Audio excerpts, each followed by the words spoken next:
Shalom, and welcome to another installment of Elders of GMS. So many names. Elders of GMS, giving all praises to Yahweh B'Shem Yahushai. Today is a special. We have some brothers from the GMS Nebraska camp, and they're going to tell you their names, introduce themselves. You call him Muth. Azaria. Raiba Muth. Karataza. Yeah. So the brothers introduced themselves. They were at the Passover, and Chicago, GMS Chicago was at the Passover. Amashah Bayala, as y'all know, from the head of Texas, and Boston. The two heads of Boston was down, and some other brothers from L.A. Yep. D.C. Yep. Which is the leader. A couple of the brothers from D.C. camp came out to the Passover. So we had a good 6 different states out there, and it was beautiful. The flow was there. Am I right? Was it beautiful? Done. Okay. Yeah, because every year, I get nervous, man, because it's all on me. But like this year, it was like nothing, because you just go with the flow, let the spirit, work through you, Because we didn't know how packed that thing was going to be, man. Yeah. Had to be like 100 cats up in there, and that's only built for like 75. So, we go with the spirit. Everything worked out. Nobody looked at anybody else dirty. Everybody got fed, And we had a class, like our class, and that'll be put up on YouTube or one of the sites in the next couple of days. Anyway, today is February 24th, because the Passover was February 23rd. Today is February 24th, 2013. One day after the Passover, the sun went down, and basically the rest of the week, not to eat any unleavened bread. Any leaven you have in your house, might be pretzels, throw it out. Tortillas, throw it out. Flour, if it has yeast in it, throw it out. Anything with yeast in it. And like beer, because that's yeast and beer. That's how you make beer. Throw that out. Breadcrumbs. There's a lot of things you don't think there's yeast in it. So through the years, And then you got to keep in mind that you can't make a mistake and eat something, slip up and eat something with yeast in it, we're under grace, but you got to try to do your very best in keeping this law. So, the first day, which is today, before the sun went down, that was a Sabbath, which was a regular Sabbath, lined up with the regular Sabbath. And the last day will be Saturday night? Friday night into Saturday, and then that Saturday night you can go back to eating your leaven, your yeast. But when you don't eat yeast, you push yeast out of your diet for a week. You find out you feel better about yourself. You might lose a couple of pounds. You have more pep in your step, because the scriptures say a little leaven leaveneth the whole lump. And leaven is a killer for Jake. Stuff, bread and pizza and pretzels and cakes, cookies, all that. You need leaven. Donuts. This is Judges chapter 5, verse 11. They that are delivered from the noise of archers in the places of drawing water, there shall they rehearse the righteous acts of the Lord, even the righteous acts towards the inhabitants of his village in Israel. Then shall the people of the Lord go down to the gates. Yeah, because we're all the way here on the other side of the world. Obviously, we're not in our land. We're not in the Middle East, in the land of Israel. So don't lean on that, brother. Try not to lean on that. So we're over here. So while we're over here, once we woke up, we're supposed to recount the righteous acts, because the word rehearse, when you look it up in the Hebrew, the word is recount. So go through the righteous acts. What are the righteous acts? The law, the high holy days, and so forth. So that's exactly what we're doing. Now today, basically, the topic that we're going to go in today is going to be called the downfall of the Second Roman Empire, because anybody that knows history knows about the ancient Roman Empire, the pagan Roman Empire, going back 2,000 some odd years ago, and that went down. That had a decline, and now this is the Roman Empire all over again, the spirit of the Roman Empire. And the Second Roman Empire, which is America, is going to have a decline. And once this goes down, all you Europeans are going down. And all you nations are going down. I mean, you can see it. Just keep watching the news. And I have Elder Gabar. He has a couple of sites up dealing with the parallels between paradoxes between the Roman Empire and America, which is the same place, but different times and different spirits. The only difference between the Roman Empire and the modern Roman Empire, which is America, or really the beast, which is the European Union and NATO. That's all them Europeans coming together in a military and political power structure. So that happened back then. The might of the Roman Empire, the pagan Roman Empire, was the might of the military and their political structure. All right? Mm-hmm. Same thing today. So I'm going to have Gabar go ahead and read what he's got up. Yeah, this is entitled, Will America Replay the Fall of the Roman Empire? Why is America like the Roman Empire? Because it has garrisoned its troops all over the world. That's one reason, but only one. Because Americans are like Romans. Some are. Some are like the Roman senators of the 5th century, one of the most rapacious and ruthless ruling classes that ever held power. Think mafia. For the amount of wealth, think billionaires today. Perhaps other Americans have begun to understand this. Obama's election would indicate that. However, the selfish class is fighting hard to keep its privileges. Obama's election is no guarantee that they won't prevail in the end. Roman senators were selfish and self-absorbed, determined to hoard the huge wealth of their empire and determined to promote... And that's what they're doing now, because Obama was set up to help or do the bidding of the bankers, the super banks, the international banks, the super rich, the corporations, because that's all he ever did. That stimulus was to help them banks. Mm-hmm. He gave them banks almost $1 trillion. And from the time he came into office up until this time today, February 24th, 2013, from the time he was inaugurated, going back a little bit more than 4 years ago, the debt went up over $6 trillion. It was $10 trillion when he got into office, and now it's heading quickly to $7 trillion. And the GDP is less than the debt. So this place is done. Just like the Roman Empire, and it took some years for the Roman Empire to go down. The same thing's going to happen with the modern Roman Empire, America, the EU, and NATO, and the UN. Because we're so-called in a New World Order under the power of the UN, because every nation, whether they be Iran, Iraq, the African nations, the United States, the European nations, they're all signatories under the UN.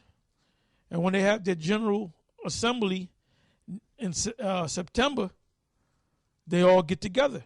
And they can curse each other out, but they're all under that same banner. Like the World Health Organization, that's a creature of the UN. The World Bank, a creature of the UN. The what's that other one? You got the World Bank And then you got there's another one. It's IMF, the International Monetary Fund. Those two are located in D.C., in America. But they're creatures of the UN. Go ahead.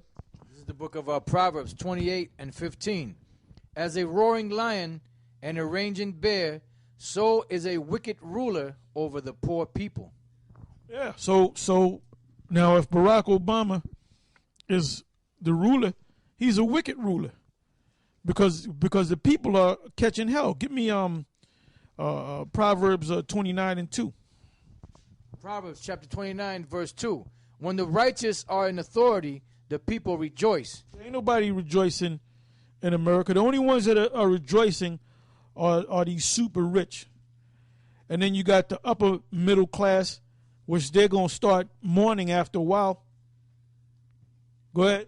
But when the wicked beareth rule, the people mourn. So who's in rulership? The wicked, because the people are in mourning. You know, you go to Europe. Oh, just today, I was on the web, and there's on RT, they had just mentioned that England or Great Britain, they lost their AAA credit rating. Moody's issued that credit rating drop, or however you say it. And what, a year and a half ago, almost 2 years ago, the U.S. lost its AAA credit rating. So this place is done, man. Go ahead. This is a same book and chapter, Proverbs 29 and 12. If a ruler hearken to lies, all his servants are wicked. That's right. That's right. Anybody got anything? Okay, go ahead, Doc. Who got them? Give him the mic. The bar. That's what you were saying earlier, that with the NATO and the EU. Okay, Proverbs 21 and 1 says, the king's heart is in the hand of the Lord, as the rivers of water, he turneth it whithersoever he will. Oh, that's it. Somebody elaborate on that. Right. Yeah, so basically, this, which shows you, somebody get Daniel chapter 4, verse 17. It just shows you that the Most High is basically the one that's in control of things. It doesn't matter who's physically in control on the earth. It doesn't matter what edict or what law that they try to pass. The bottom line is the Most High is in charge. The Most High is in control. That's why the brother read. He said that the heart of the king is in the hands of the Lord, and He'll turn it whithersoever He wants to. So no matter what, you could have two different presidents or premiers or whatever they may be around the world that claim, to be friends, so to speak, or they claim that they're joining a pact together, to bring forth peace. But the Most High can cause it to where one guy, something happens where they'll become straight up enemies, because the Most High is the one that's in control, Okay. Yeah, that's why it's written in the Psalms. It says, then shall he vex them in his sore displeasure. Because it says the kings of the earth, they try to come together to take out the Israelites. But then the Lord said he will vex them in his sore displeasure.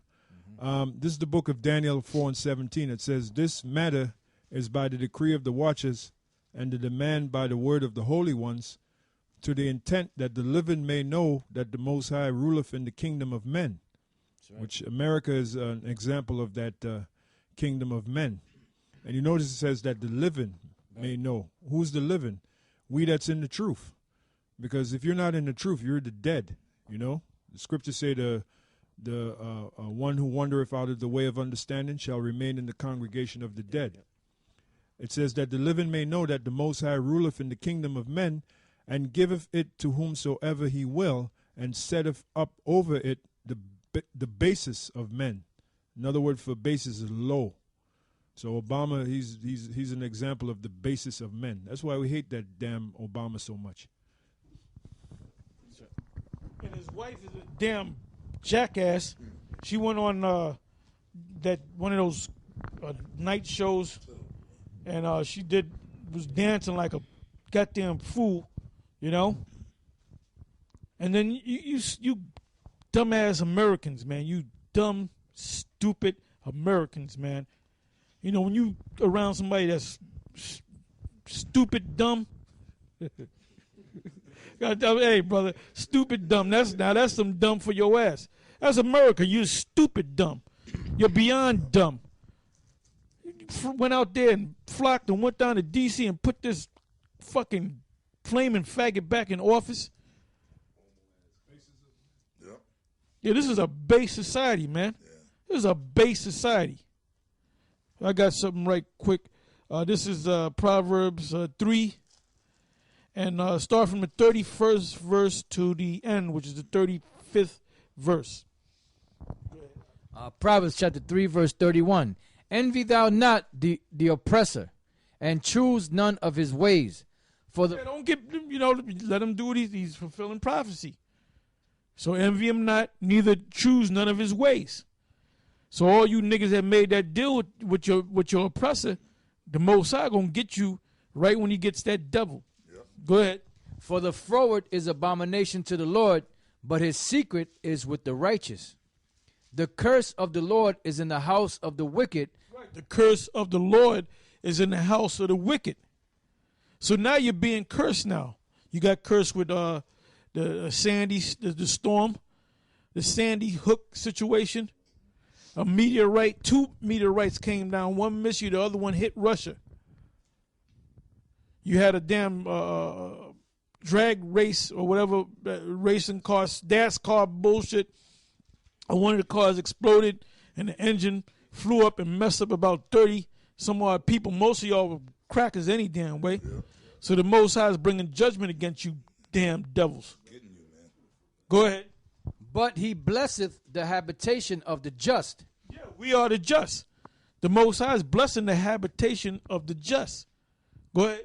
Surely he scorneth the scorners, but he giveth grace unto the lowly. The wise shall inherit glory, but shame shall be the promotion of fools. Shame shall be the promotion of fools. And that's talking about Esau, and that's talking about these bird-brained Negroes, guys like King of the Two-Third and his wife, Queen of the Two-Thirds, Bubble-Eyed Blackfish, Comfy, and Shake and Bake Nate. Other thought, can I say something too? The Most High is destroying this place. We was listening to the radio in the car. Now they bringing out the women in the military getting rid. It's been happening, but they're making an issue of it now. Now it's rampant. It's out of control. Sexual assaults in the military. So them goddamn women are in the army, and them men are the American soldiers. They raping the hell out of them. Well, they shouldn't be there. You know. But any man that would take a woman and put his woman in his military, that's a base. Like the scriptures say, that's a base thing, man. That's a faggot, demonic base thing, man. Yeah, because that word shame keeps coming up. This is the book of Isaiah 32 and 3. It says that walk to go down into Egypt and have not asked at my mouth. Well, let me start the first verse. It says, woe to the rebellious children, saith the Lord, that take counsel, but not of me, that cover with a covering, but not of my spirit, that they may add sin to sin, that walk to go down into Egypt, which the modern day Egypt is America, and have not asked at my mouth to strengthen themselves in the strength of Pharaoh. And Obama, that's nothing but a modern day Pharaoh, man. That's all he is. Yeah. The strength of Pharaoh, and to trust in the shadow of Egypt. Therefore shall the strength of Pharaoh shame, and the trust in the shadow of Egypt your confusion. So basically, all you so-called Negroes, all you tribes that trust in Obama, that look at him as being the second coming of the Lord, this is what the scriptures say: the trust. Therefore shall the strength of Pharaoh be your shame, and the trust in the shadow of Egypt your confusion. So that's what you're going to get: shame and confusion. That's right, man. Most High gonna destroy you. He's gonna destroy Obama, man. Obama is nothing but a Judas goat for you damn Negroes, primarily you so-called Negroes anyway, man. Because y'all still believing that this guy is gonna make things better for you. And since he came into office, the whole economy then nosedived. From the minute he came into to the damn thing, man, because he was told to do that, to destruct this place. That's why the scripture Elder Kabar just read, woe to them, woe is destruction, that go down and all these other nations are coming here to America to try to make a career. And the other tribes, the Benjamin and Ephraim and even people of the tribes, they come to America thinking that they're going to make it, the American dream. It's all smoke and mirrors, man. Yeah, primarily the West Indians. And two, like to back up the elder, now Obama, his horns is really coming out, man. And everything he's pushing is to further fuck you people up, man. And he keep pushing the thing for these bills for the homos and these faggots. You know, and then he's going for your guns. Because what they plan on doing, they're going to send them troopers into your neighborhoods, man.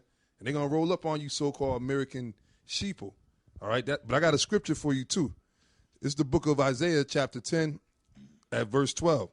It says, wherefore it shall come to pass that when the Lord hath performed his whole work upon Mount Zion and on Jerusalem, I will punish the fruit of the stout heart of the king of Assyria. Which that's you devils, the so-called white man, because Obama's nothing but a puppet, man. He's doing what the international bankers are telling him to do. All them executive orders, he's talking about, well, I'm going to go do Congress and everything, which he's told to do that, man. He's not doing nothing on his own. He's a goddamn puppet, man, a muppet, right? It says, in the glory of his high looks, which that's the so-called white man, because here it is, your kingdom is crumbling, like the elder said, your economy is all screwed up. But you still don't think you're going down.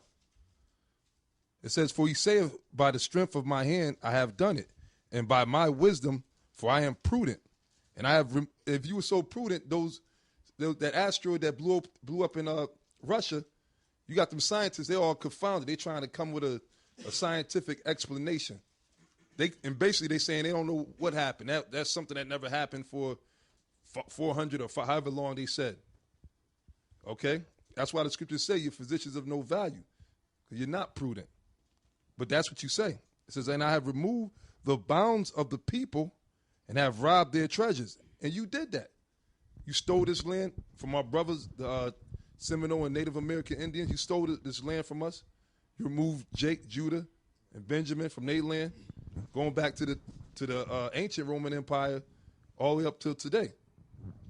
You took Jake from their land. It says, and I have robbed their treasures, and I have put down the inhabitants like a valiant man. And that's what you did, man. You done messed niggas up so bad, they got Stockholm Syndrome. You know, these niggas don't know nothing about freedom, man. To the point where they just got to be put to death, man. There ain't no waking them niggas up. It says, and my hand have found as a nest the treasures of the people, and as one gathers eggs that are left, have I gathered all the earth, and there was none that moved, the wing or opened the mouth or peep. Shall the axe boast itself against him that heweth therewith? See, this is what you devils forgot. The Most High set you up. Yeah, you calling the shots, but the Most High is overall is calling the shots. He set you up, and now he's about to take you down. That's what's happening. All right, with all this crazy so-called weather pattern, that's the Lord, man. The Most High said he's going to visit you through storms, through tempests, through hell, through fire. So that's the Most High that's bit by bit destroying your kingdom. Because he could have easily, like he said, he could have took you down just like that. But the Most High is doing it systematically, man. Because that's how the Most High works, to build you devils up and crush you and show his power. All right? I mean, that's the main point, though. I mean, it's okay. Yeah, I just Googled will Obama destroy America, and I found a little site. This is a Union Bulletin. Obama will destroy America. It says, Barack Hussein Obama is making us a third world country right before our eyes, yet people seem to not see it. Paychecks are being cut back. Many rights of the Constitution are being taken away, but people don't see what Obama is. Yeah, they don't see it because they're stupid dumb. You know? That's the new. Stupid that's dumb. the new. Because dumb is not good enough. You just can't call a person stupid. You know, you got stupid people and you got dumb people, right? But I mean, somebody that's super stupid, you call them either super dumb or stupid dumb. That's right. And that's you dumb, stupid ass, dumb ass, fucking retards, backwards, dumb idiots, filthy animals, Americans. Yeah, remember what the scriptures say. The Lord said he set it up over the kingdom of men, which America is a kingdom of men, the basis of men. All right, reading on, it says, paychecks are being cut back. Many rights of the Constitution are being taken away, but people don't see what Obama is doing. Our nation, a nation that once was great and stood proud, and wasn't great, and stood proud, that it did. Everyone should see the movie 2016, Obama's America, so they will know Obama's plan for the nation. I have seen the movie. It's scary. This is a woman by the name of Arlene Hyatt. It says, those who have made a living in this country better get ready to lose that opportunity. Many of us have said that our constitutional rights are good and that we could live well by them. No more. Our rights will be gone in a matter of months. What a depression, what a Holocaust, what a mass murder of our country. We face this with Obama in office. When he is sworn in, he was sworn to do right by the people. Those of you who voted for Obama are to blame for the destruction of this once great country. That was born on principles, God, and all that was holy. And this place has never been holy. Let's go back to your history. Let's go back to your beginnings. You say at one time you were a moral nation, a moral people. You were never a moral people. First of all, how did you get to this land? You stole it from the North America. You took this land from the North. Well, actually, you were illegal aliens. Yeah. You wasn't even that. You just bogarted your way into the Americas. Then you gave the North American Indians blankets with smallpox in it. You had your cavalry, your North American cavalry, and so forth, go out and fight against the Indians. You had guys out there called Indian fighters because you were out there killing Indians, and basically you were killing their women and their children, and the old Gadites. Because you would have Gadite warriors go out to fight you at war. Then you would go to the villages and kill their women, the mothers, the old men, the old women, and the children, and slaughtered them. Okay, now it says in the book of Genesis 49, it said, the troop shall overcome him, but he, Gad, shall overcome at the last. So everything's going to be a reversal now. You get ready to go down. Then when you set this land up, you had these, you set up this political system, this so-called republic, which now you call democracy.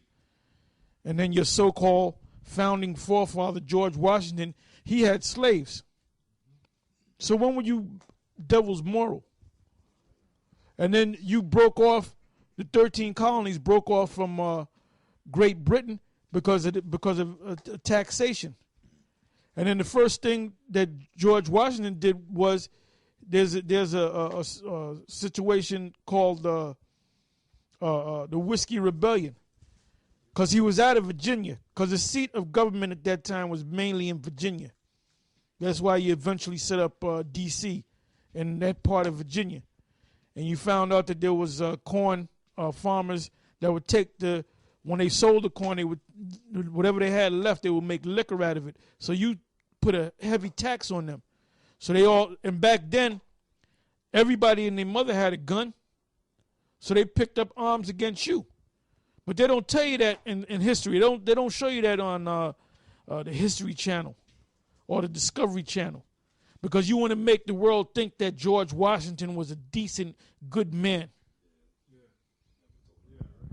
Yeah, never had slaves, never taxed people, never taxed his people, never told a lie. Bunch of goddamn devils. Bunch of goddamn devils, man. But so now you see that you're going down, and it's going to get worse.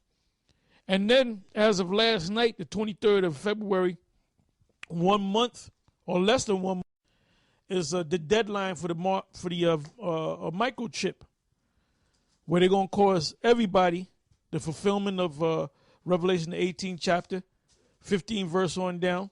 They're going to cause everybody to receive that mark, which is the microchip. That's why you got this big head clown, Yohana, degenerate Yohana, talking about the chip is the cell phone in your pocket. The chip is a 9mm. If you got a 9mm, that's the chip. And he changed. He said it's everything but the microchip. Yeah. Dude is, but you know what? It's not that he's stupid. It's that he got paid off. So he brought that back up because come the end of March, that's when they're gonna start really pushing that chip.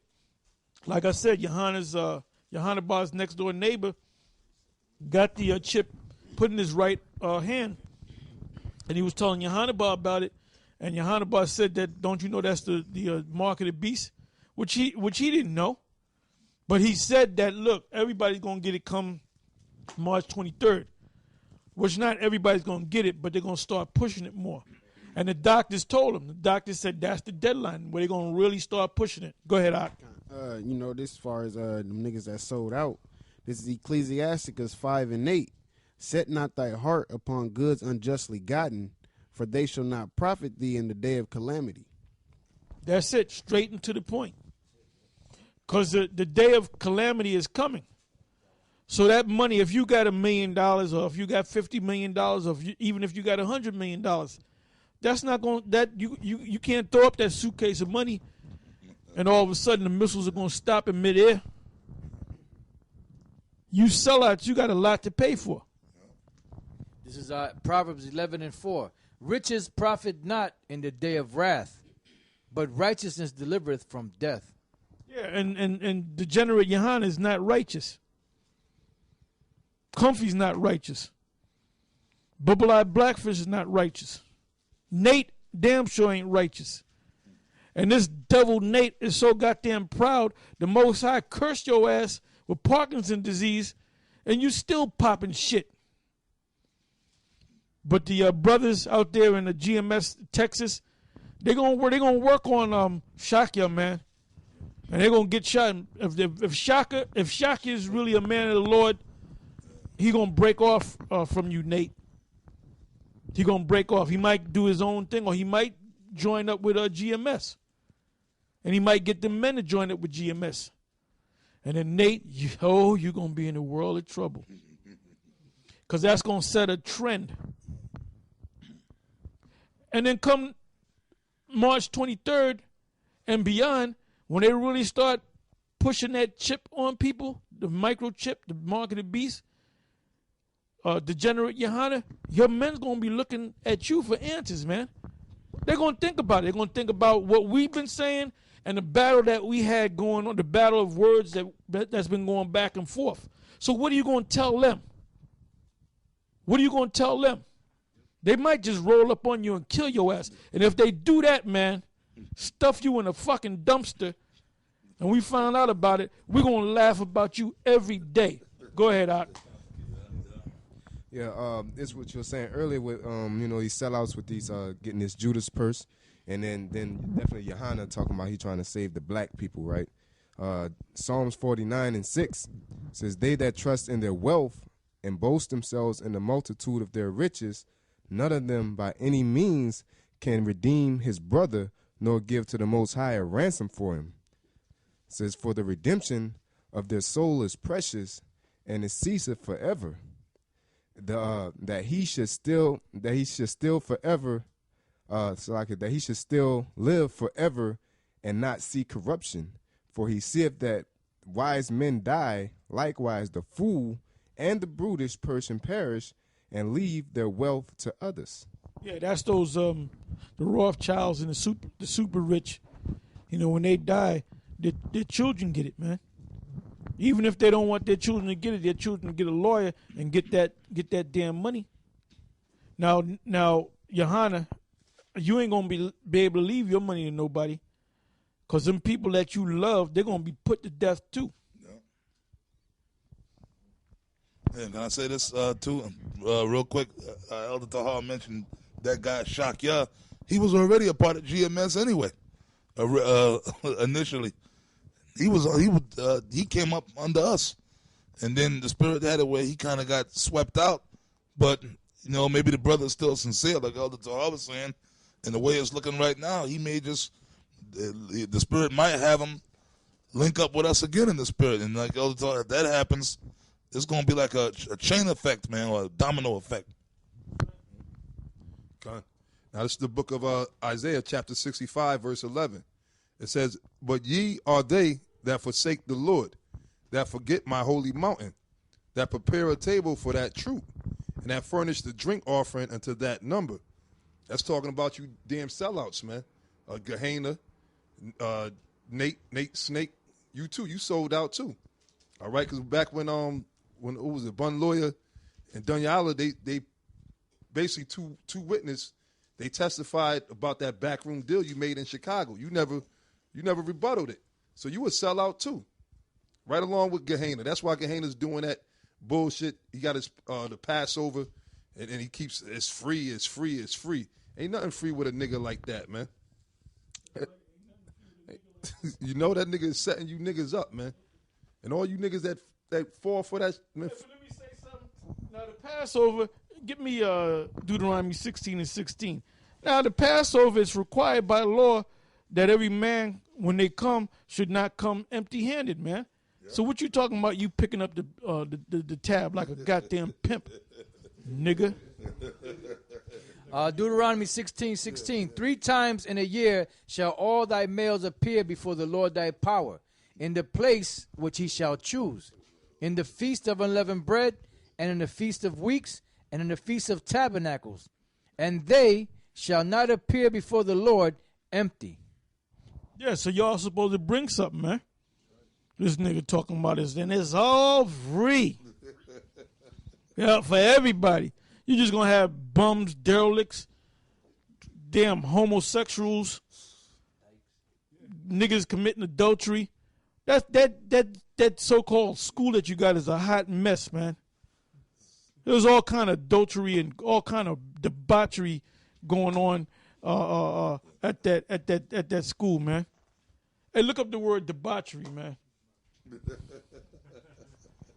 Every man shall give as he is able, according to the blessing of the Lord thy power which he hath given thee. Yeah, because he used to command guys, you got to give $100. And now our thing is we ask if the camp, really it's on the camp, for $50. If you don't got it, give what you can. The one brother said, I ain't got it. I said, well, you got $1? He said, I ain't got that. I took $1. I said, well, here's your $1. Give that up, Yeah. Then he wound up pushing it out of my hand. Then he got $5. He gave me $5. I gave it to the brother that deals with the money, for the Passover to get the place and get the lamb and all that stuff, the bitter herbs and so forth, man. So, I mean, if a guy don't have $50 and all he got is $1, that's all right. He gave something, man. Or if another brother gave him $1 or gave him, brother might have said, well, here's $100, man. That's to cover this brother, That's right. That's right. So, like everything you doing, Johanna, but, we know that your men are not of the church reincarnated from the church of Berea. We know that because all those guys basically do. Maybe a couple of them really got an open mind. They're afraid to stand up against you. But the majority of those guys, that's like a cult thing. And they get down with the garments and they got the sword. They got the proud looks. Yep. It was like some hip-hop gangster Hebrew Israelites. Yep, exactly. Because one of them guys came, why y'all ain't wearing black? Y'all supposed to be wearing, where's that in the scriptures? Yeah. The hell is that in the scriptures? Yeah, that's that cult, that cult philosophy that degenerate Johanna puts on you guys. And you blindly follow him. Because he's a cult leader, man. That's the new Jim Jones, man. Yeah. That's the groovy guru from Get Smart, man. Yeah, that's it, the groovy guru. Yeah. All right, go ahead. Yeah, I want to say too, he's also the new Nino Brown. In the scene when Nino Brown was handing free turkeys. That's what drug dealers do. Yeah. Because everybody loves a big time drug dealer. Because come Christmas time and come so-called Thanksgiving, he gets a big 18-wheeler with a bunch of damn frozen turkeys, and niggas be lining up to get that damn frozen turkey. Yeah. So he's treating the Passover like it's a frozen turkey. You know? Because he's about to get, he's a turkey and he's about to get, Stuffed. fried. Debauchery. The definition. Yep, the definition for debauchery from Merriam-Webster, it says an extreme indulgence in sensuality. The scripture comes to mind that these be they that are sensual, not having the spirit. It says plural orgies. He probably engages in that. Number 2, archaic seduction. I like this one. Seduction from virtue or duty. Yeah, because he's making those guys, but they're their own men. They're supposed to have their own mind. So I mean, if you get destroyed because of him, well, that's on you. Because you didn't use the mind that the good Lord gave you, man. The Most High. You got something? This is Jude chapter 1, verse 11. It says, "Woe unto them, for they have gone in the way of Cain, and ran greedily after the error of Balaam for reward, and perished in the gainsaying of Corey. These are spots in your feast of charity, when they feast with you, feeding themselves without fear. Clouds they are without water, carry about of winds, trees whose fruit withereth, without fruit, twice dead, plucked up by the roots." Rage fruit. He got dead. His fruit is all dead, man. You got all them guys in there. You got that the numbers game. You got all them guys, but they're all spiritually dead, man. They're just zombies, man. And Johanna's always wearing them shades all the damn time, man. That means he's hiding. When you got a guy that's always wearing shades, man, that means you hiding something, man. You hiding your what's this guy from Cool Hand Luke, Dragline? Man. He said that's the man with no eyes. Because he had those glasses on, them aviator type glasses with the mirrors. That was back when I was a kid, man. And you couldn't see the guy's eyes. So the same thing with Degenerate Johanna. You can't see the guy's eyes, man. Oh, go ahead, Ak. Yeah, and Jim Jones wore shades too. Jim Jones. This is Sirach chapter 9, verse 18. A man of an ill tongue is dangerous in his city, and he that is rash in his talk shall be hated. He is being hated. You got something, Mark? Pass him the mic. Yeah, this for the Passover. He talking about free Passover and all this. 2 Peter, the 2nd chapter. I start at the 12th verse. It says, "But these, as natural brute beasts, made to be taken and destroyed, speak evil of the things that they understand not, and shall utterly perish in their own corruption." That's why these guys are coming against us, GMS, prime as we call the whatever, because they're demons, man. And then the men, his so-called men, that's under him, like Elder Tahar said, they don't got no spiritual minds, so they just go whatever he say. Oh, them guys, GMS, are demons, they this, they that. You know what I mean? And they come against us and talk about what we do. They nitpick. They'll talk about them guys are wicked. They going over. Look at it, they wearing them bummy garments. They just that and the other. Yeah, and what goes to show that is that the queen of the 2/3, because he was having a conversation with the brother. He talking about y'all dealing with white women and white women. He got that from Johanna, man. Verse 13, it says, "And shall receive the reward of unrighteousness, as they that count it pleasure to riot in the daytime." Spots they are and blemishes, sporting themselves with their own deceivings while they feast with you. Yeah, all that damn money and stuff like that, them fancy garments, them Byzantine. Yeah, but Empire. you don't know who's gonna come to the Passover. Any nigga can just come right into the Passover, man. You don't know if this guy's an adulterer. You don't know if this guy's a drug dealer. You don't know if this guy's a pimp. You don't know if this guy just murdered somebody. You don't know if this guy's a damn a flaming faggot. The women that come in, you don't know if they're lesbians, man. You know, you just making matters worse, man. But somebody give me Amos 5 verse 21.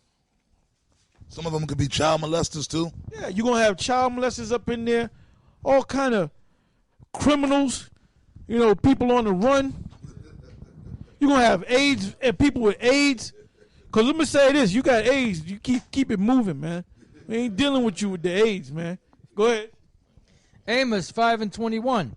I despise your feast days, and I will not smell in your solemn assemblies. Right. This is for this guy's up and coming Passover.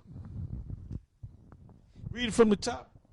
I despise your feast days. Hey, this is what the Most High, Yahweh Hashem Yahweh Shai, think about your up and coming feast day, degenerate Yohana. I despise your feast days, and I will not smell in your solemn assemblies. Though you offer me though you offer me burnt offerings and your meat offerings, I will not accept them. Neither will I regard the peace offerings of your fat beasts. Take thou away from me the noise of thy songs, for I will not hear the melody of thy viols. Yeah, and that goes back to Comfy. Yeah. Every time Comfy has a concert, I'm going to say, every time he has a Passover, it's a Boys to Men concert, man. You know, he's singing this the same old song, wearing three-piece suits, tight-ass three-piece suits. Got a bunch of damn cackling women, screaming women like it's a damn concert, man. And you know what? The Most High is upset and angry, man, at this bullshit that's going on, you know? But let judgment run down as waters, and righteousness as mighty stream. Have you offered unto me sacrifices and offerings in the wilderness 40 years, O house of Israel? But you have borne the tabernacles of your Molech, and Cain your images, the star of your God, which you made to yourselves. Therefore will I cause you to go into captivity beyond Damascus, saith the Lord, whose name is the power of hosts. All right. So whoever got anything, go ahead. Says this is the book of 1 Corinthians 11. I'll jump around in 23. It says, "For I have received of the Lord that which also I delivered unto you, that the Lord Yahweh Shai, the same night in which he was betrayed, took bread," which represents the Passover. Jumping down, it says, "For as often," the 26th verse, 1 Corinthians 11:26, "For as often as ye eat this bread and drink this cup, you do show the Lord's death till he come. Wherefore whosoever shall eat this bread and drink this cup of the Lord," which represents the Passover, "unworthily shall be guilty of the body and blood of the Lord. But let a man examine himself, and so let him eat of that bread and drink of that cup. For he that eateth and drinketh unworthily eateth and drinketh damnation to himself, not discerning the Lord's body." So that's a cold cut to you, Gehenna, because you're going to just bring anybody to the Passover. What if you bring in a bunch of guys that's unworthy? What did it say? It says, "He that eateth and drinketh unworthily eateth and drinketh damnation to himself, not discerning the Lord's body." So you just got a lot to pay for, man. He might bring Edomites up in there too. He might even have there's no telling what this guy would do, man. He might have goddamn Edomites up in there, man. Moabites, you know what I mean? You're just a wicked ass dude, man. You might have transvestites up in there, man. I mean, anybody just an open door. You might have, man.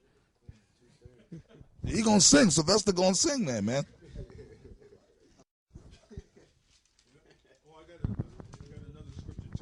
In the book of Matthew 3 and 8, because John the Baptist, this is his attitude, beginning at the 7th verse, Matthew 3, 7 to 8. It says, "But when he," meaning John the Baptist, "saw many of the Pharisees and Sadducees come to his baptism, he said unto them, O generation of vipers, who have warned you to flee from the wrath to come? Bring forth, that's what you're going to bring, Gehenna, to your Passover, nothing but a generation of vipers. Well, he's a viper anyway, He's man. the king viper. Yeah, He's the king he's the snake. king viper. Yeah, vipers. Vipers It's not us. It's not us getting on you. It's Yahweh Shem Lord Yahshai. Yahweh Shem Yahshai is getting on you, gay Hana. Is getting on you. We're just his vessels, man, just his tools. But when he saw many of the Pharisees and Sadducees come to his baptism, he said unto Nate them, gets a break this week. O generation of vipers, who have warned you to flee from the wrath to come? Bring forth therefore fruits meet for repentance. God. Yeah, well, he did say it in that interview with the what's the name of that group? The Southern Poverty Law Center, and it was called God in the General.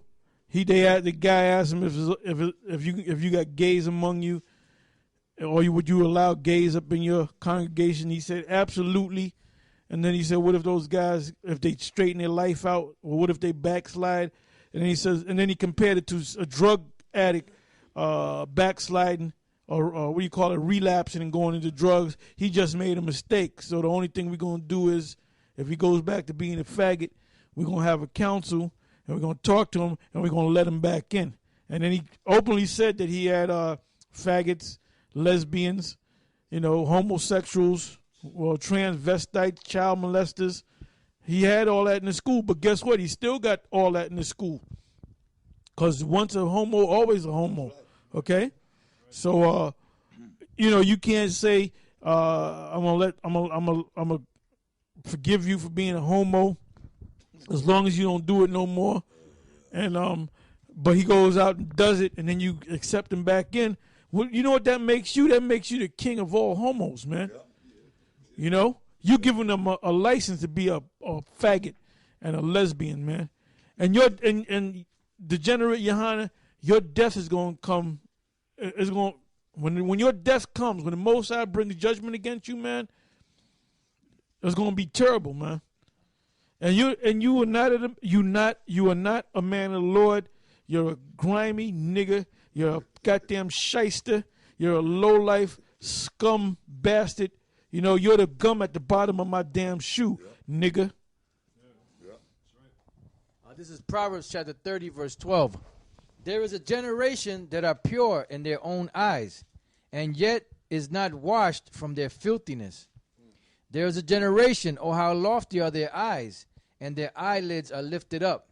There is a generation whose teeth are as swords, and their jaw teeth as knives, to devour the poor from off the earth, and the needy from among men.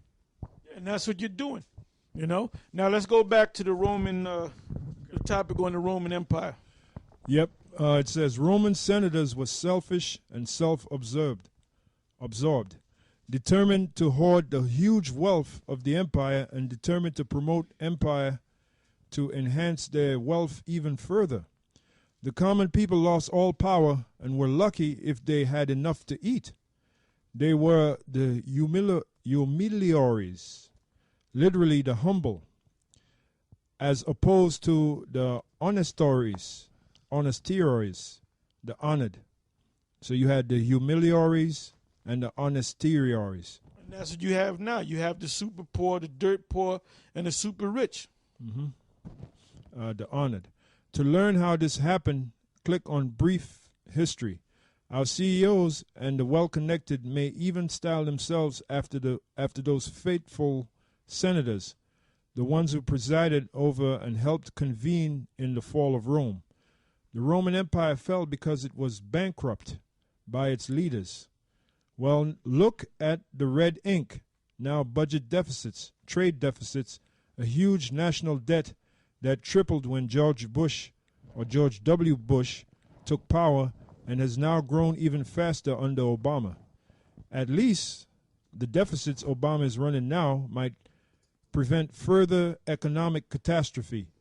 If the bailout funds aren't all stolen by the high flyers, and if the bloated financial system is radically reformed, what are the chances?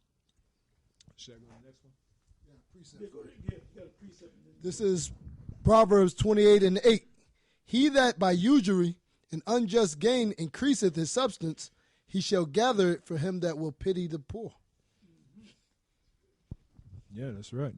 The next article is entitled Disturbing Similarities Between the Fall of Rome and Today's America. Now, this is dated March 18th, 2011. It says, my specialty is American history, but graduate school forces you to learn other branches of history as well. So it was not any great struggle to teach Western civilization. Still, when I do teach a class outside my concentration, I spend some time reading recent scholarship as well. If a student asks a question beyond what the textbook covers, it helps to be sufficiently well read in the field not to look stupid. The debates at the Philadelphia Convention and the war of pamphlets concerning ratification of the Constitution make frequent reference to the problem of how and why republics die. And Rome was certainly one of the more common examples. One of the arguments against replacing the Articles of Confederation with an all-powerful national government was that republics on such a vast scale in people and area were impractical, and Rome was regarded as an example of this. Hence, our Constitution created a national government of limited powers.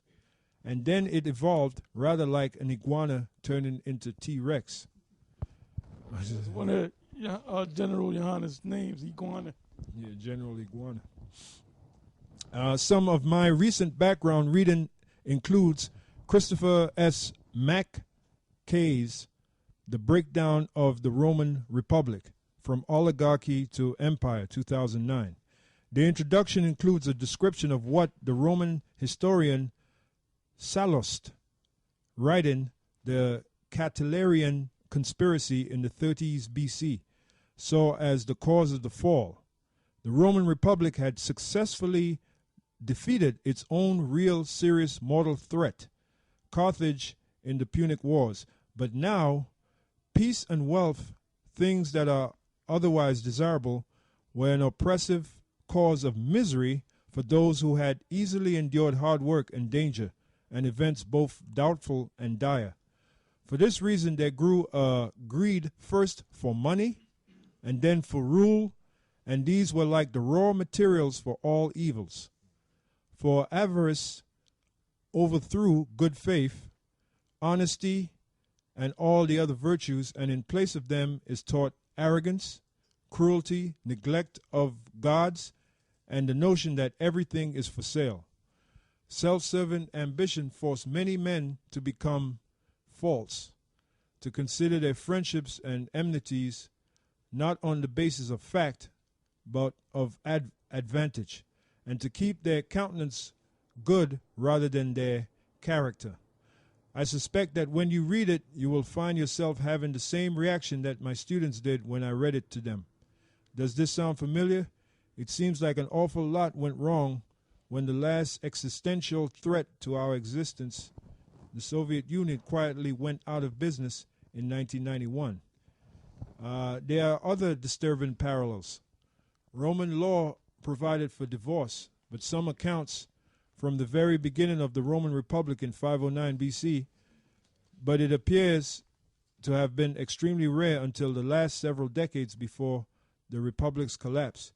Yet by the end, it had become depressingly common, and even a respected statesman such as Cicero divorcing his wife over 30 years so that he could marry a rich heiress.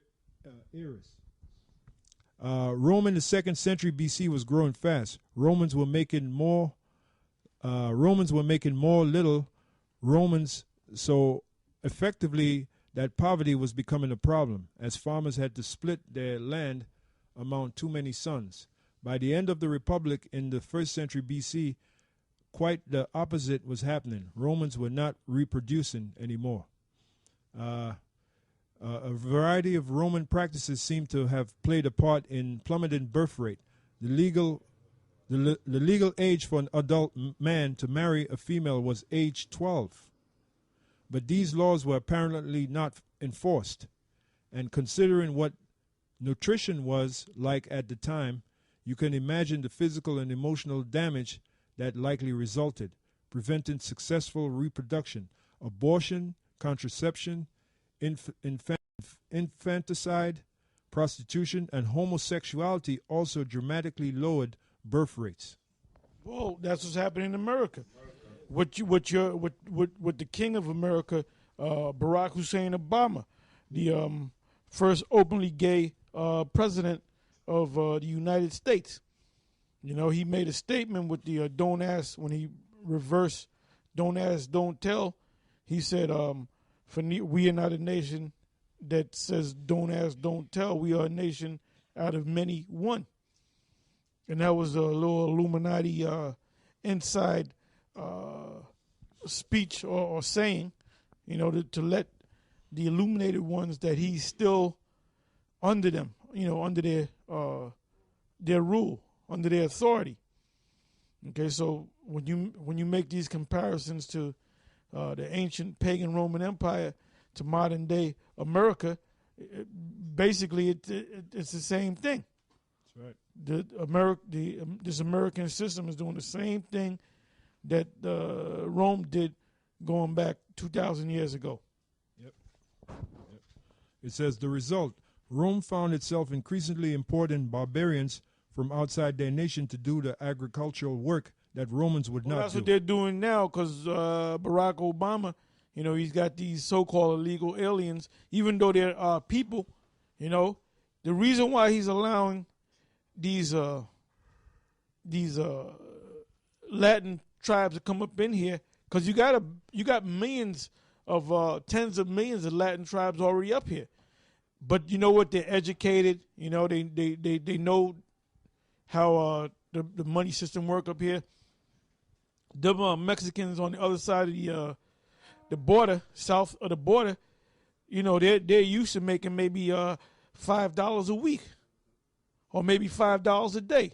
Now, if you bring them up here and pay them $5 an hour, they think they're in the kingdom of heaven. So that's what he's doing. He's cutting wages, man. He said, if you don't want to do it, step to the side. I'll get somebody that'll be happy to do it for $5 an hour. No medical, no nothing. So this society's being broken down. And you dumb, bird-brained, stupid-ass niggas and you other people that put this man in there, you still back this man, Barack Hussein Obama. Yep. You're going to wake up to reality very soon. And you stupid, dumb, bird-brained, idiotic, fucking retarded niggas. When I say niggas, I'm talking about all the tribes. When it comes to the Bible and going to church, what happens in a damn church? Dancing, singing, and acting like a goddamn fool, and it's one big fashion show. That's all it is, man.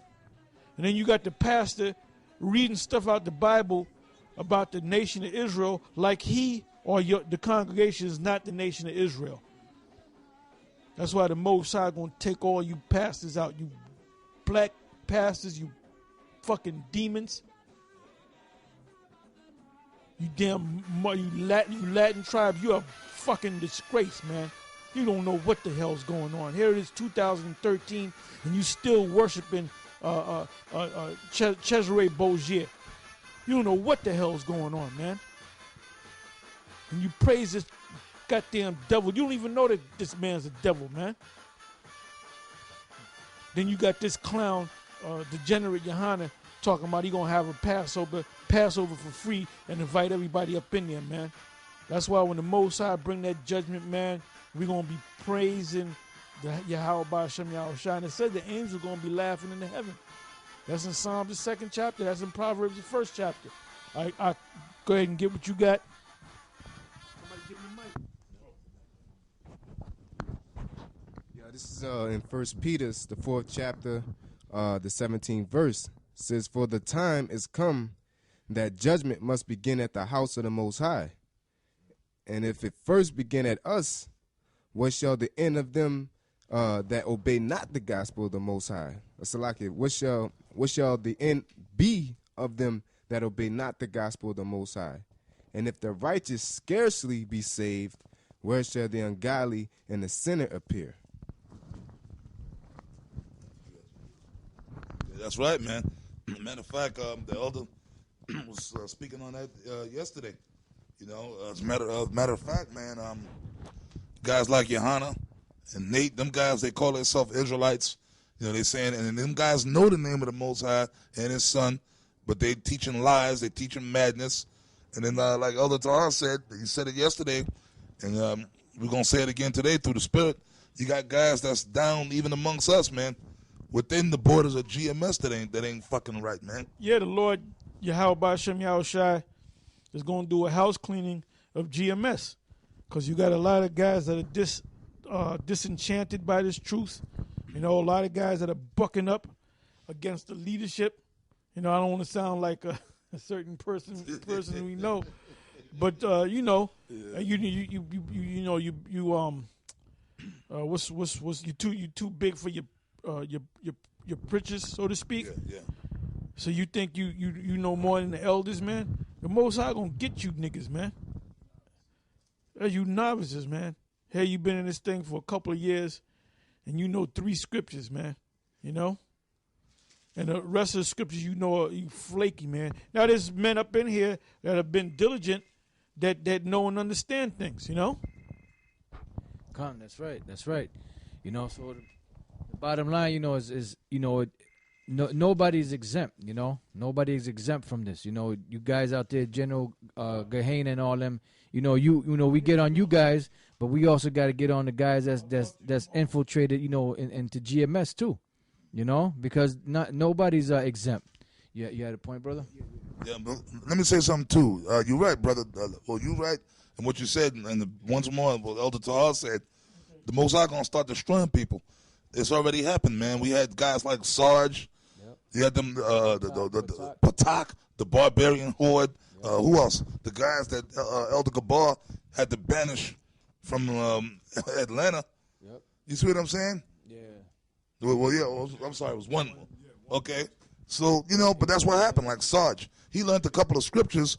Then the next thing you know, and these are guys that were, yeah. I got the scripture. Yep. Okay.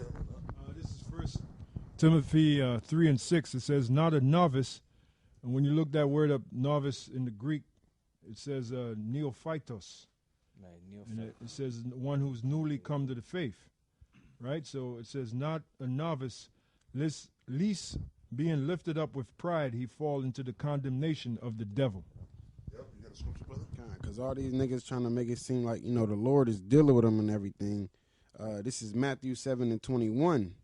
"Not everyone that saith unto me, Lord, Lord, shall enter into the kingdom of heaven." That's right. Now in the Hebrew, if you understand that in the Hebrew, that's the Lord's name is there. That's the most showing you that. Well, Elder Gabar used to say this years ago, showing you that it's guys that's so-called in the truth, so-called guys that know that, like Nate. He knows the name of the Most High, but he won't call upon the name of the Lord, and he won't teach it. Johanna knows the name of the Most High. All them guys, man, Zabak, Comfy, he changed the name of the Lord, and he knows the name of the Lord. And even if they are using the name of the Lord, this still ain't going to make you right, because this scripture that the brother's reading right here, they going to come saying, look, man, in the name of Yahweh, Ba'ashem Yahushua, you know, brother. And I'm going to tell you something. When that scripture said that, that's not talking about Yahushua himself. They ain't going to be talking to Yahushua himself. When Yahushua come, man, this is going to be serving time, man. But that's talking about the men of the Lord, the elect. The brothers that's actual men of the Lord. When shit start jumping off out here, a lot of them niggas going to come running our way, man. A lot of them guys in General Yohana's congregation, they're going to try to come slide in, man. They're going to be coming around us, man. And we're going to pretty much tell them, man, fuck off, man. It says, "But he that doeth the will of my Father, which is in heaven. Many will say to me in that day, Lord, Lord, have we not prophesied in thy name? And in thy name have cast out devils?" Zabak, he's out there speaking. He goes out speaking. And he uses the name of Yahweh and Yahushua. He puts on the theatrical Broadway production. He's right on Broadway. Yeah. He's on Broadway. You should give that nigga Tony. Nathaniel, every once in a while, he goes out speaking. He makes videos, right? With his crew. He's out there teaching. That's right, and that's right. You know, shaking. He's shaking a little bit more now, right? And then Johanna, he goes out there sometimes speaking. So when that time comes, But we don't know. See, that's the thing, and that's another thing with them guys. We don't. They're not consistent, man. Look, we're not boasting through the Spirit, but it's the Lord. It's not us. The Spirit of the Lord just put the Spirit on us to keep going out, man. What else we gonna do? You know, what the hell else we gonna do? Go to the movies, man? Yeah, and then if I may say this, then you have brothers out there that's from the Midwest in certain places that are super cold in the winter. Yeah. I mean, it gets bitter cold, and then brothers are out there. Then you have brothers down towards during the summer, it gets bitter hot out there, super hot. You know, and then brothers, the Lord still have the Spirit on them to go out there. So you guys have no excuse, man. You guys, you old heads from back then, you have no excuse, man. You don't have no damn excuse for not going out there and teaching the word, because you got these young men coming up that the Lord is raising up, and they're out there fighting and staying in this thing diligent, man. And they're on fire for this truth, man. I say something, brother. No, I'm sorry not to cut you off. That's why you, man, you motherfucker, you fucking faggot, man. You the queen of the 2/3, man. You man, the Most High is gonna explode your head, man. Your head gonna pop off, man. You know what, man? You should, man. When that time come, man, you gonna be hanging, man. A nigga like you should just be lynched, man. You talking shit to them brothers. You up there talking shit to the young brothers. Yeah, you guys look stupid out there. Not one of you guys look at the other 10. Ha ha ha. Talking shit. Why y'all going out there for speaking? You fucking faggot, man. I was out there in Chicago with them brothers who they was just here, and it's cold as hell out there, man. And we went out there speaking, man, and that to me it was colder than New York, man. But them brothers, they out there, man, every Saturday, man. And in Texas, it gets cold out there too. Last year when I went out to Texas with the Texas brothers who was in the wintertime, it was freezing cold out there, man. But them brothers are out there, man. Alaska, you got the brother, he up there in the wilderness of Alaska by himself, and it gets so cold, they tell people not to come out their house on certain days, man. But you, man, you going to sit there, and you've been around back in the 90s, and you going to say, look, man, we did that back in the 90s. But you got all that goddamn meat around your ass, man. That's why you're suffering from diabetes, man. You should be warm. You should be, when you go out there in the cold, your ass should be sweating, man. All that goddamn meat around your ass, man. You big overgrown pig. You fucking piece of shit. You low life playing that guy. And then you make a video and you got the house music. You got music playing in the background, but you have nerve. You got some nerve. You got some nerve to play some goddamn house music. And I looked up house music because it sounds faggoty, right? So I went to Google, and it says that the house music is basically, it came out of Chicago, and it's basically something that the homosexual community picked up. That's their music, you know? So guess what? Based on looking at you're too damn cold, you know? Your T cells are low, nigga, you know? You might have AIDS, man. You know, a person with AIDS, they go out in the cold, man, they might drop dead, man. It's too hot, you know? You got too much estrogen in your system, man. You know? You need to start using some Idol 3 carbinol, man. You don't know nothing about that. You don't know nothing about that, man. Yeah, well, he ain't watching them enough, man. You know? You got some nerve. You got diabetes, man. That's a simple remedy. A household. You can use a household product. I'm not going to tell you what it is. A household product that in your cupboard that would bring down your diabetes. The reason why you got diabetes is based upon your negative diet, man. You know. And this to cut him. He said, "What we doing going out there teaching is stupid, looking foolish, right?" This is 1 Corinthians chapter 1, verse 21. It says, "For after that, in the wisdom of the Most High, the world by wisdom knew not the Most High. It pleased the Most High by the foolishness of preaching to save them that believe." So, yep. So pretty much it said that it pleased the Most High. So fuck what you think, man. We gonna like Joshua said. As for me and my house, we gonna serve the Lord. That's what we gonna do. All right. I got something to add to that. This is the book of Isaiah 62, 6-7. It says, "I have set watchmen upon thy walls, O Jerusalem," which... So obviously, man, he's not one of the men of the Lord, man. That's obvious, man. He ain't a watchman. He just watching that. Damn sure ain't no watchman. Yeah, he just watching that pizza so he can eat it. That's why he got that diabetes, nigga. He's watching that pizza, them goddamn Snicker bars, man, and them chunkies. I got to finish this, brother. Isaiah 62:67. It says, I have set watchmen upon thy walls, O Jerusalem, which shall never hold their peace, day nor night. Ye that make mention of the Lord, keep not silence. Now, the platform is the streets, nigga.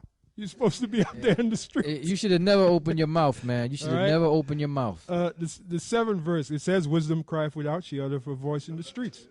But you ain't in the streets. The seventh verse, it says, and give him no rest. And give him no rest till he establish, until he make Jerusalem a praise in the earth. So that's our job, man. So you trying to stifle the job of the Most High. The Most High going to stifle you, man. It is 2 Timothy 2:3. Thou therefore endure hardness as a good soldier of Yahweh Shai. You can't do that because you too soft. Yeah, yep. You talking about you got diabetes. Hey, there's many testimonies of men that got all kind of ailments that's out there, enduring and teaching his word. That's right. Diabetes ain't a damn thing. That have cancer, but the Lord's healing them. Guys that had all kind of ailments, and the Lord's reversing those ailments, man. Oh, and that brother, the brother that's amongst us, I ain't going to say his name, that has the cancer, but guess what? He still goes out to the camp, man. He still goes out to the line speaking with his infirmities and all that, man. You little bitch. That's why Yahweh Shai said, bear your cross. Whatever pain or whatever thing you're going through, you just got to deal with it. Suck it up. Learn how to read, man. What do you call that disease where the words are backwards? Dyslexia. You probably read that scripture, bear your cross, and you probably read it as cross your bear. It didn't say cross your bear. It said bear your cross. Mm-hmm. All right? This is the brother that was sick. Philippians 2:20 and 25. It says, Yet I suppose it necessary to send to you Epaphroditus, my brother, and companion in labor and fellow soldier, but your messenger, and he that ministered to my wants. For he longed after you all, and was full of heaviness, because that ye had heard that he had been sick. For indeed he was sick nigh unto death. But the Most High had mercy on him, and not on him only, but on me also, lest I should have sorrow upon sorrow. Yeah, that's right. So in other words, this brother became sick because he was doing the truth. You know, he was doing stuff so much for the truth that he became sick, and he almost died. You know, but what he do? He just kept going. Here's the proof. In the 30th verse it says, because for the work of Yahushua he was nigh unto death, not regarding his life, to supply your lack of service toward me. That's it. See that, man? So basically, that shows that the man had faith, you know, because he knew, I said, well, if I die in this work, I'm going to be raised up first. Paul said that, didn't he? He said those that die in Yahushua will be raised up first. Right. You know, so there's no such thing as death. It's just a transfer. Yep. You know, it's a transfer from the physical to the spiritual. That's all. You know, so but the point was that here it is, this man, you know, gave up he was willing to give up his life for the truth, you know, and he became sick near to death for teaching the truth, you know. So you know, you have to have that same attitude, you know. It's you know, it becomes hard, you know, because you know you're in the flesh, you have those feelings and pain and all that, but at the end of the day, you know, the Lord will give you the spirit to get through it. And then some brothers are sick, you know, for the sake of when the time comes, they'll be healed through a miracle. Right. When the Lord raise up his men, you know, raise up the prophets that he's going to give the spiritual power to. Like the man who was born blind. That's right. Right. Yeah, like the man that was born blind. He was born blind for the same purpose. He was born blind for no other reason than to glorify Yahweh Shai on the earth. You know, so that people can know that this is the Messiah. That was his whole purpose for being born blind. You know, all those years he was blind, there was just to glorify Yahweh Shai, to let people know that this is the man of, this is the son of the Most High, the one that was told that was going to come. You know? Yeah, let me read this here. Since he said, we out there in the cold looking foolish. This is in 1 Corinthians, the 3rd chapter, 18th verse. It said, let Let no man deceive himself. If any man among you seemeth to be wise in this world, let him become a fool that he may be wise. So you got to become a fool so you may be wise. And you're not wise. You can't break down the scriptures. You did a thing on YouTube about, 2 years ago, maybe 3 years ago. I don't even think it was 3. It had to be 2 years ago, where you were calling yourself trying to break down the thing about Cornelius. And you know how stupid you sounded, man? You were fumbling and mumbling over your words. Well, I don't know. I don't agree. I think he's an Edomite. Hey, you know when the Lord spoke, it said the difference between the Lord speaking, Yahushua and the Pharisees, that he spoke with authority. See, you don't speak with authority, man. That's why you came back, because they were getting on you about that damn house music in the background. Hey, man, your spirit ain't right, man. You know? And then this getting on you and getting on Gayhana and the rest, and Nate, this sticks with the topic of the downfall of the Roman Empire, because you were guys that sold out to the Roman Caesars and the Roman leaders, man. So we ain't going off topic, because you guys are Roman. You have the spirit of Romans, man. You know, that's why Ricard always calls you guys a bunch of undercover faggots, man. You know? I got a precept. This is the book of Matthew, chapter 22, verse 9. It says, well, I'll start at verse 8. Then saith he to his servants, the wedding is ready, but they which were bidden were not worthy.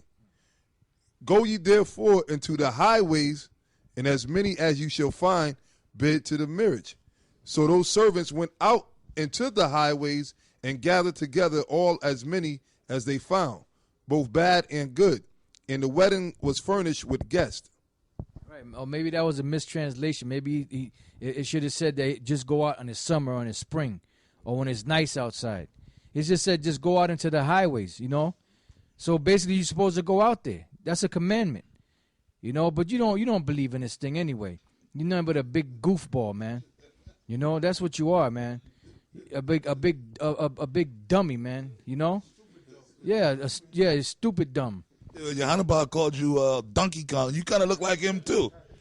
You hit that right on the head. Hold up, of all the music you can be playing in your house, you know, I don't like that damn hip hop. You know, because when that came out, I was like 17 when that shit came out. When hip hop so-called came out. So when you listen to it for so many years, you get tired of that shit, right? So you brothers of the younger generation, you know, y'all got your cell phones when it rings, is some hip hop nigga spitting some lyrics on your phone, and then you see the, you know.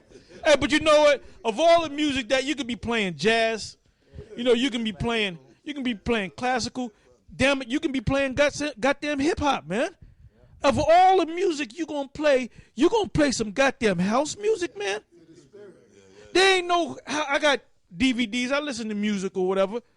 There ain't no damn house music. I ain't got one DVD or track with some damn house music on it, man. I do not like house music, all right? I hate niggas that are in the house music, man. Niggas that are in the house music are a bunch of goddamn faggots, man. Are flaming homos, man. Why don't you just come out the closet, man? Hey, Barack Obama, your daddy said it's all right. So bring your ass out the closet, man. You know who you could have played, man? You could have played Miles Davis in the background, man. Or you could have played this guy that just died, Chris Bird, Donald Bird, man. You know, he did that one in Rock Creek Park, but he did that other one that like redemption type song is called Chris Cresto Redentor. And the producer, you can play a little of it to kind of give these men some culture, you know? All right? Hold up, brother. I'm going to give it to you in a minute. John Coltrane. But then I mentioned you could have played, if anything, you should be playing Miles Davis. Now, Miles Davis, before he died, 3 days before he died, me, Shaw, and Tazapawan ran into him, man. And 3 days later, he dropped dead, man. And he was given a literature, and he was told that he was a Hebrew Israelite. And he took the paper, and then 4 days later, he dropped dead. Okay? That was on 125th Street at the crab shanty. Remember that? Right down the street, you went up in there to get some crab, man. The Crab Inn. But anyway, this is what this guy said. An interviewer asked him if you have one. Right, you know about that. An interviewer asked him if you had 1 hour left to live, what would you do in that 1 hour? You know what Miles Davis said? He said, I'll choke a cracker to death real slow. That's what he said. That's what he said. And if you put in the quote in there, you'll find it, man. I'll choke a white man real slow, and it'll say, quote from Miles Davis. Because it was Paul Mooney that said that. But Paul Mooney said, I think he said 15 minutes. Yeah. So I said I didn't believe that. That's a joke. And I actually put it in there, and that's an actual quote of Miles Davis, man. Now, I have this video streamer, and you get Netflix, you can get YouTube, you can get Crackle, but you get movies that you can watch that you don't got to pay for, right? And one of the documentaries is on I think it's called Miles Davis or something like that. And they showed him in a jam session, and these crackers had their head stuck up his ass. They loved the hell out of him because he's a hell of a trumpet player, one of the greatest, if not the greatest trumpet player that ever lived. When they showed this guy playing, man, this guy didn't crack a smile for a minute, man. The dude just standing there like this, like looking at the white man like, I better get my money at the end of this gig. And them guys will be playing, like the song that he played, the cut that he played, I don't know the name of it. I know Gabar knows. That song, that cut that goes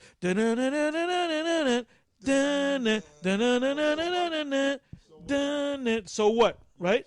So what? He played that, so he would sit down and put his trumpet down. So you would have the bass player play. He would sit down. He'd walk over and smoke a cigarette. Didn't crack a smile, man. Just looking at you like he wanted to kill you. Then when it was his time to play the trumpet, he would walk. He put the cigarette down. He walk over there, he grab the trumpet, and he playing it like he wanted to kill somebody, man. Yeah. You know? I got the quote. Yep, and then he put it back down, and he never cracked a smile, man. He could have been a Rubinite, you know, or dark-skinned Rubinite or Gaddite, you know? Like Yep, he had the Gaddite features. All right, go ahead. It was quoted in Jet magazine, 25th March, 1985. If somebody told me I had an hour to live, this is Miles, I'd spent it choking a white man. I'd do it nice and slow. The only white people I don't like are the prejudiced white people. Those the shoe don't fit, well, they don't wear it. Check that out. So that's an actual quote, man. By the way, I believe he was Gaddite Reuben because it's common knowledge that he had Native American blood. Okay, well, no, he had definitely, man. That spirit, he didn't have the spirit of Jake. He had the spirit of a stone cold killer, man. Yep, that's right. You know? But anyway, let's go on. Whoever got anything, bring it on out. You got something, Mark? Okay. Yeah, this is an article from 5chicago.com. It's entitled, Jack, the State of House Music in Chicago's Black Gay Nightlife Scene. And then when you go into it, it says, Chicago is the city that nurtured Barack Obama. Ooh. It is also the city where house music was born, taking its name from a club filled with on any given night by predominantly black, predominantly male, and predominantly gay audience. Queen of Two-Thirds. What does it tell that dude, man? The Queen of, that's why we dubbed him the Queen of the Two-Thirds. You know? And this dude, this dude, yeah, what's her name? Ricky Minaj. But you nigga, anytime you come up and make a video, we come stronger, man. You come back and you make a video coming back at us, then you know how many brothers are in GMS, man? They got skills in putting videos together, got all them different programs and stuff. Make your dumb black ass look stupid, man. Your dumb, gay, big, overstuffed turkey make you look stupid, man. And you know what? You can keep coming back with your videos because we're going to keep coming back at you, man. And then when your bitch ass goes back out there on 14th Street, you're going to have people saying, yeah, man, the GMS guy, you right. You was never out here. So you're exposed, man. And reason why we know you didn't go out there is because, like I said, you saying that it's stupid to go out there because nobody's gonna go out there and listen. Well, guess what? The people that come down there, the little 3 people that come down there and listen to you, when it's cold, they come to listen to us, man. So that's how we found out. You big Snickers eating, pizza pie eating, faggot ass house music listening to, bitch.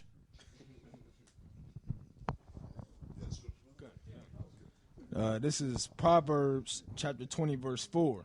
The sluggard will not plow by the reason of the cold. Therefore he shall beg and harvest and have nothing. That's right. But when the harvest, when the time come for the Most High to really destroy this kingdom, when all the hell start breaking loose, and when the shit start popping off, and they come to throw your ass in them concentration camps and make you get that chip, like I said, a lot of you guys are gonna come looking for us, man, begging. Come on, brothers, teach me the scriptures. Can I get down with y'all? We're going to tell you to go fuck off, man. That's if the Most High don't kill you first. There's a reason why we're going to tell you to fuck off, because in Matthew's 25th chapter, the parable of the 10 virgins, 5 were wise and 5 were foolish. You guys are the foolish, and you're showing your foolishness. So when you come up, we're going to categorize you. We're going to say, oh, that's one of the 5 foolish virgins, you know. So when the bridegroom come, which is Yahweh Shai, he ain't coming to get you. He's coming to get the 5 wise that had oil in their lamps. This is the book of Proverbs chapter 2, verse 21. For the upright shall dwell in the land, and the perfect shall remain in it. But the wicked shall be cut off from the earth, and the transgressors shall be rooted out of it. Yeah, you're going to be rooted out, okay? So we got another about 3 or 4 minutes, so anybody got anything, bring it out now. Go ahead, Ak. 1 Corinthians 2:14, it says, but the natural man receiveth not the things of the Spirit of the Most High, for they are foolishness unto him. You're going out speaking in the cold, like you said. That's stupid. Yeah, because you're a natural man. You're carnal. Well, he's a natural woman. Yeah, thanks for the correction, brother. Okay, it says, neither can he know them because they are spiritually discerned. Yeah, because you don't know the scriptures. Like Elder Tahar said, you trying to break down the scriptures, and you just look like a fucking lost little kid, man. But he that is spiritual judgeth all things, yet he himself is judged of no man. That's right, nigga. So you know what? You can't judge us, man. You can make your videos. You can say what you want about us. You are in no position to judge us or say nothing about us, man. There's no condemnation to them that are in Yahweh Shai. So fuck you. I know Elder Gabar quoted it, but just so you can't say you ain't know, this is 2 Timothy 4:2. Preach the word, be instant in season, out of season. Reprove, rebuke, exhort with all long suffering. It says reprove, rebuke. So you guys, you GMS guys are negative. You always getting on people, always talking about people. We get on, Elder Tahar said that a few months ago. The hardest person we get on is ourselves. So you motherfuckers ain't got nothing to say, man. We get on ourselves. And yeah, we're supposed to rebuke. If you ain't going the right way, you're supposed to be rebuked. That's right. Like the brother read earlier, examine yourself that you may be in the faith. You know, this the rest of it. I'm going to start up a little bit. It says, reprove, rebuke, exhort with all long suffering and doctrine. Long suffering, man. And if you got to go out in the fucking cold, in the hot, deal with it. Be a man. See, but you don't know about that. It wasn't even that cold, man. Most of the time we was out there, the jackets was open, man. Yeah. You know? Yeah. Shit, I wear T-shirts most of the time. I wear a coat. I try to, I wear T-shirts all damn winter. What about Yahweh Shai going on the cross? You think he wanted to go on the cross? In the Garden of Gethsemane, he prayed to the Father 3 times, hey, Father, can we do this some other way? And there was no response. In other words, there was a response. The response is, son, you're going to have to go on that cross. He didn't want to go on that cross. And like the scriptures say, he endured the cross for the glory that was put set before him. Finished it, right? Yeah, that was it, Queen. But you wouldn't know about being a man because you got to have a rod to be a man. I don't think you got one, man. I'm sorry. That's the spirit. And the spirit, and now, well, Elder Tahar's right. We were going into the downfall of the Roman Empire, and then the spirit of the Lord just got it right on Johanna. Well, he's a faggot, so he's part of the Roman Empire, you know? I got it. This is Hebrews 12:2. Looking unto Yahushua, the author and finisher of our faith, who for the joy that was set before him endured the cross, despising the shame, and is set down at the right hand of the throne of the Most High. He didn't want to go on that cross, but he endured it because he saw that glory that he was going to receive. So like the brothers said earlier, we're supposed to bear our cross and endure our cross. So the scriptures, again, it says that we have not resisted unto death. You have not strived unto death. So what is a little cold, you know? So what does somebody make fun of us? That's nothing compared to the glory that we're going to receive. That's right, man. You got a scripture right now? Yeah, it's 1 Corinthians 6:9. Know ye not that the unrighteous shall not inherit the kingdom of the Most High? Be not deceived, neither fornicators, nor idolaters, nor adulterers, nor effeminate, nor abusers of themselves with mankind. Homos. House music, you're effeminate. If you listen to house music, you're effeminate, man. Yep. Yeah. If you're crying about the weather conditions, you're effeminate. That's why the Lord didn't have women come out there. Oh, yeah, well, construction, you got to be a man to be in construction. Because in construction, you got to work all year round. What are you going to tell your boss? You working on a construction site, and it's a little cool, because I'm not going to be working. I'm going to, I'm going to take the winter off. Your faggot ass is not going to have, your faggot snicker eating, pizza eating ass, you ain't going to have a job, man. But anyway, I got this one scripture. I got it ready for you. Second Ezra, the second chapter, and you can start from the 43rd verse and read on down. Second Ezra. And this scripture right here I'm about to read does not apply to you. Second Ezra chapter 2. Neither does it apply to Saadia and Aram, because you guys were known for taking them when you just took the winters off. You didn't care if it was a mild winter, because even on winter weekends, you have mild. You might go up in the 40s, but you guys just decided in your mind we're gonna take the whole winter off. I'm talking about Saadia and I'm talking about Aram. Second Ezra chapter 2 verse 43. And in the midst of them there was a young man of a high stature, taller than all the rest, and upon every one of their heads he set crowns, and was more exalted, which I marveled at greatly. So I asked the angel and said, Sir, what are these? He answered and said unto me, These be they that have put off the mortal clothing, and put on the immortal, and have confessed the name of the Most High. Now are they crowned and receive palms. Then said I unto the angel, What young person is it that crowneth them, and giveth them palms in their hands? So he answered and said unto me, It is the Son of the Most High, whom they have confessed in the world. Then began I greatly to commend them that stood so stiffly for the name of the Lord. Then the angel said unto me, Go thy way, and tell my people what manner of things and how great wonders of the Lord thy power thou hast seen. He commanded them because they stood so stiffly. So when you stand stiffly, no matter what wind come to you, no matter what obstacle come to you, you're gonna stand firm. And your faggot ass, you ain't doing that, man. You ain't doing it, man. You might not even come out no more, period, because the Most High might just stop you, man. And the Most High might put the spirit on us where you go down and sit down in the camp, and we'll have a GMS camp out there, man. Okay? Because you ain't a man of the Lord. You're a clown. You're a big, overstuffed clown. And I guarantee you, man, Yahweh Ba'ashem Yahushai is going to deal with you, man. And while I'm saying that, Lahab, you ain't off the hook, you black bastard. Yahweh Ba'ashem Yahushai going to deal with you. Yeshaya, Yahweh Ba'ashem Yahushai is going to deal with you. Gazak, you down south. The Most High's arms is not too long that he can go reach down there to Atlanta and grab your monkey ass up and deal with you. Benjamin Mike, I don't know what the hell you doing. Yahweh Ba'ashem Yahushai is going to deal with you. All you guys, man. All you guys. All you guys that fell off, you down there in Florida, the Most High is going to deal with you. Ramayallah, Zaab. Who else, man? Listen. Pi Alaba, Taza Joke, the Hamite. The Most High going to get all you clowns, man.